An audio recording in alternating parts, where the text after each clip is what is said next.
اس پر عذاب نہیں ہوتا. برائے مہربانی قرآن حدیث کے روشنی میں اس کو سمجھائیے. تو سب سے پہلی چیز تو یاد رکھ لیجئے، رمضان کے مہینے میں جو انتقال کر جائے سیدھے جنت میں جاتا ہے، ایسی کوئی روایت نہیں آتی، حدیث میں ایسی حدیث نہیں ہے. جو حدیث کے الفاظ ہیں وہ یوں ہیں کہ رمضان کے مہینے میں جنت کے پورے دروازے کھلے ہوتے ہیں اور جہنم کے پورے بند ہوتے ہیں. تو اس سے کچھ لوگ استدلال کر لیتے ہیں کہ جب پورے جنت کے کھلے اور جہنم کے بند مطلب سیدھے جنت میں جا رہا. لیکن محدثین لکھتے ہیں جو جنت کے دروازے پورے بند اور جنت کے پورے کھلے اور جہنم کے بند ہیں، یہ اس اعتبار سے کہ رمضان کا مہینہ وہ مہینہ ہے جس میں جہنم بند ہے. مسلمانوں نیکی کر کے مغفرت کرا لو، یہ معنی میں ہے، یہ معنی میں ہے کہ نیکی کر لو. جیسا رسول اللہ کی وہ بددعا یا دعا، بہرحال جو بھی آپ سمجھے. حاکم کی روایت آپ نے کہا لعنت، ہلاکت، بربادی، ویل اور برائی اس شخص پہ ہو جو رمضان کا مہینہ پائے اور اپنی مغفرت نہ کرا سکے اس میں.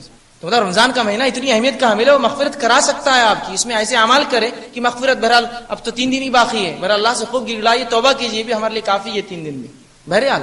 تو اس کا معنی وہ لوگ کہتے ہیں چونکہ جنت کے دروازے کھلے، حدیث میں الفاظ آتا ہے جہنم کی بند تو سیدھے جائیں گا، لیکن حدیث میں یہ الفاظ نہیں کہ سیدھے جنت میں جاتا ہے، کہیں بھی نہیں. یہ ہاں ضرور ہے جنت کے کھلے جہنم کے بند ہے، مطلب یہ کہ اس طرح سے. لیکن ایک کوئی بھی انسان اگر رمضان میں مرتا ہے وہ اس کے اعمال کے اعتبار سے ہوگا. اس میں کہیں فضیلت نہیں ہے کہ اسے خبر کا عذاب نہیں ہوگا، اس کو سیدھے جنت ملیں گے، ایسے الفاظ کہیں نہیں ہے. ہاں ایک اعلان ہے، ایک علامت بتائی جا رہی ہے کہ یہ وہ مہینہ ہے جس میں مغفرت ہو سکتی ہے، تو کروا لو، اس معنی میں ہو. اب جہاں تک سوال یہ تھا کہ جمعہ کے دن، تو ہاں جمعہ کے دن کے تعلق سے روایت آتی ہے، رسول اللہ نے فرمایا جو جمعہ کے دن یا رات، اور رات پہلے آتی شریعت میں. آج ہم 27 کی رات منا رہے ہیں، کل 27 کا دن ہے، ٹھیک ہے، ورنہ ہمارے انگلش اس میں ذرا الٹا ہوتا ہے، کنفیوزنگ ہوتا ہے، ٹھیک ہے. تو رسول اللہ فرمایا جو جمعے کی رات، مطلب جمعرات کو جو گزر کی رات آتی ہے ہمارے اعتبار سے، اور جمعے کے دن انتقال کر جائے، اس کو قبر کا عذاب وہ نہیں ہوتا آخر تک. ہاں حساب و کتاب ہوگا اس کا، سیدھے نہیں جائیں گا، وہ بھی حساب و کتاب ہوگا، لیکن یہ جو عذاب ہے اس سے بچ گیا جو بیچ میں ہونے والا تھا اس پر.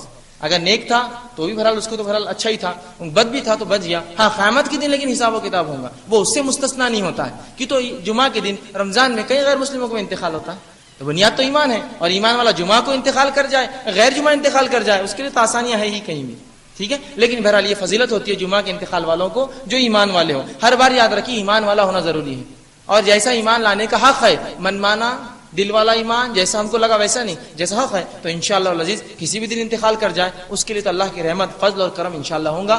بہرحال باقی لوگوں کے لیے بھی یہ تو ہے حدیث میں کہ جمعہ کے دن یہ رات انتقال کر جائے تو اس کو جو ہے قبر کا عذاب نہیں ہے، برزخ کا عذاب نہیں ہے، آخرت میں بہرحال جو ہونا اس کے ساتھ وہ ہوگا. نہیں آ رہے اور پتہ نہیں کیا کیا عقیدے لگے. اسی طرح ہم دیکھتے ہیں کہ جو ہے جو ایک کام اور ہوتا ہے ہمارے وہ ہے کہ قبر پر جو پھول ڈالتے ہیں، یہ بڑا ہے، یہ میت پر قبر پر جا کر پھول ڈالتے ہیں. کیوں؟ تو اس سے بولے اس کو عذاب کم ہوگا. عذاب کم ہوگا مطلب گناہ میں تخفیف ہوں گی، ہے نا، ایک طرح سے ایصال ہی ہے، یہ بھی ثواب. ایصال کیا ہوتا ہے؟ یا تو ثواب پہنچانا یا گناہوں میں تخفیف کرانا، اس کو ایصال بولتے. تو کیا ہے، وہ خبر پہ جاتے اور پھول ڈالتے. کیوں پھول ڈال رہے خبر پہ؟ یہ تو بولے یہ پھول ڈالنے سے حدیث میں آتا ہے، صحیح کی روایت، حوالے بڑے یاد رہتے اپنے وفات کہ وہ دو خبریں تھی، اللہ کے رسول وہاں سے گزرے اور کہا کہ ان دونوں پہ عذاب ہو رہا ہے، کوئی بڑی چیز کی وجہ سے نہیں، مطلب ایک گناہ جس کو معمولی سمجھتے تھے دونوں، ایک کو پیشاب کے، دوسروں کو چغل خوری کی وجہ سے. لہٰذا آپ نے ایک کھجور کی ٹہنی توڑی اور ٹہنی کو دونوں خبروں پہ رکھ دیا اور کہا کہ جب تک یہ ٹہنی ہری رہیں گی انشاءاللہ ان پر عذاب نہیں ہوگا. تو لہٰذا ہم بھی کیا کر رہے ہیں، ہمارے میت کی اور دوسرے خبروں پر بھی ثواب سب کا چاہیے نا. زندگی میں کبھی سب کو پھول نہیں دیے، پھل نہیں دیے، کھلا، لیکن ابھی ثواب چاہیے. سب کے خبروں پر بھی پھول ڈال دیتے ہیں اور اپنی میتی خبریں بہت سے پھول ڈالتے ہیں. یہ بھی ایک بدعت ہے اور یہ ایصال کا طریقہ نہیں. کیوں بدعت ہے؟ حدیث میں ہے نہیں، میں بتاتا ہوں. حدیث میں اللہ کے رسول کو بذریعے وحی بتایا گیا تھا کہ 2 لوگوں پر عذاب قبر ہو رہا ہے. تیری میت پہ بھی ہو رہا ہے کہ عذاب قبر.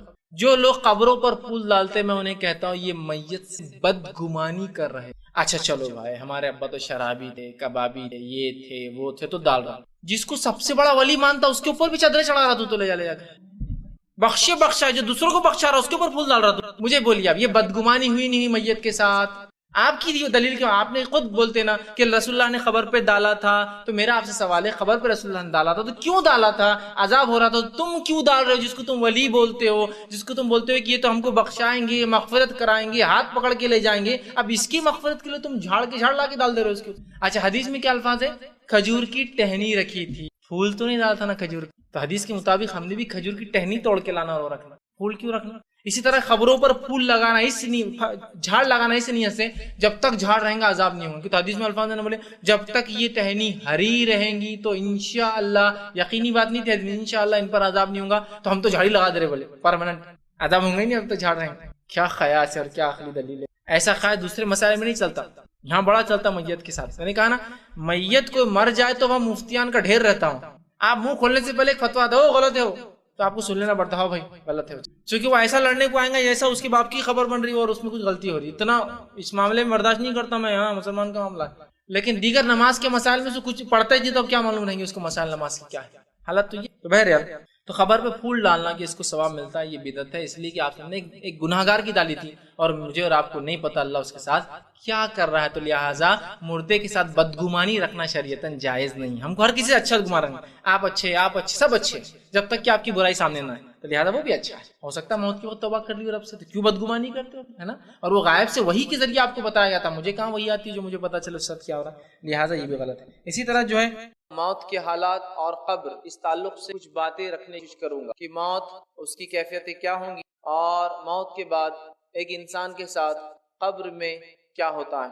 اللہ رب العزت نے موت اور اس کا تذکرہ اپنی کتاب میں, نبی اکرم صلی اللہ علیہ وسلم نے احادیث کے اندر, اقوال صحابہ اور تابعین تبع تابعین بکثرت موت کے تعلق سے ہمیں تذکرے ملتے ہیں. چونکہ موت ایک ایسی حقیقت ہے جس سے دنیا کے کسی انسان کو, چاہے کسی مذہب, رنگ اور نسل اور دین اور فرقے کو ماننے والا ہو, یہ ایک ایسی متفق چیز ہے, یہ ایک ایسی چیز ہے جس پر سارے کے سارے اتفاق رکھتے ہیں, یونائٹڈ ہے کہ موت آنی ہے. چاہے وہ کسی مذہب, کسی دھرم, کسی پنتھ, فرقے یا کسی جو ہے رنگ اور نسل سے تعلق رکھتا ہو, ایسا آپ کو کبھی سمجھ میں نہیں آئے گا کہ یہ لوگ موت پر اعتماد نہیں کرتے یا موت پر بھروسہ نہیں کرتے یا موت کا ان کے پاس کوئی تصور نہیں ہے یا موت کا معاملہ نہیں. اس چیز میں اختلاف ملے گا کہ رب ایک ہے, دو ہے, تین ہے یا سینکڑوں ہیں. اس چیز میں بھی اختلاف ملے گا کہ فلاں انبیاء ہے یا نہیں ہے, اس میں اختلاف. اس چیز میں اختلاف ملے گا کہ نیکی اور بدی کیا ہے,